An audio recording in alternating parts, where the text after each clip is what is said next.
Well, Jennifer Aniston and John Mayer are back together again, as Richard has reported, and things seem to be rosy. But is it really possible to fall in love a second time? Well, here with some advice on keeping the spark alive is relationships expert Trudy Gilbert. Morning to you, Trudy. Morning, Georgie. Morning, Good Carl. morning, Trudy. How are you? Very well, Just thank want you. to know, look, there are a lot of examples of these celebrities. There's Jen and John. That's right. As well as, I think, Prince William and Kate. That's right. A couple of examples there already of people who have been together, in love, broken up, and get back together.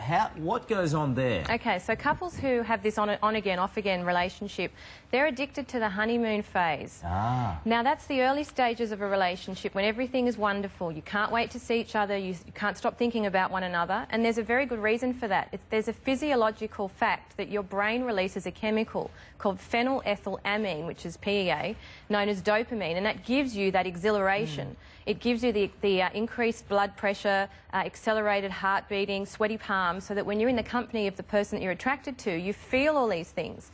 That can last anywhere from 3 weeks to up to a year. And the people that have, like Jen and John, they're still stuck in that honeymoon phase. So that's why they can fall in and out of love again, because they haven't actually gone past that. Right. So it's obviously not realistic to maintain the honeymoon phase beyond, say, about a year. That's right. Unless you want to keep changing partners all the time. Well, that's right. You could. You technically could.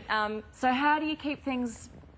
You know, how do you keep that spark then? Okay, so what's important to realise that for the average couple, that honeymoon phase will end, and you need to then make an effort to keep the relationship, keep the spark alive, because your brain has stopped producing those chemicals. So things you can do are to, we've got some tips, I think. Talk to your partner.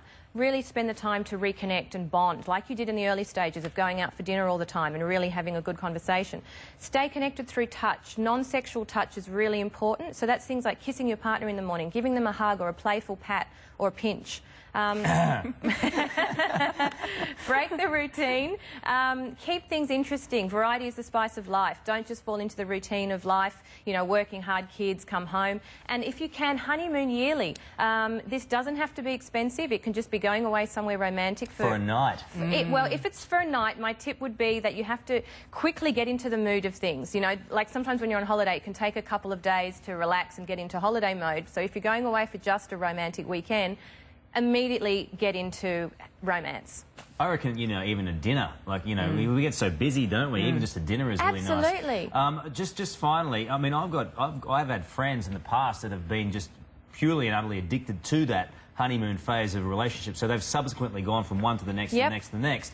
What advice do you have to those besides maybe grow up? Well, yeah, look, I mean, in that phase of a relationship, all of those things that you found endearing, the idiosyncrasies and the habits, when they start to become annoying, you know that you've actually ended that honeymoon phase. So, you know, I think relationships are always changing. You need to progress. So and work at it. Yeah. And work at it. Yeah. And don't feel resentful that you have to work at it. It's natural. Excellent advice there, Trudy. Thank Good you, to talk to Trudy. you.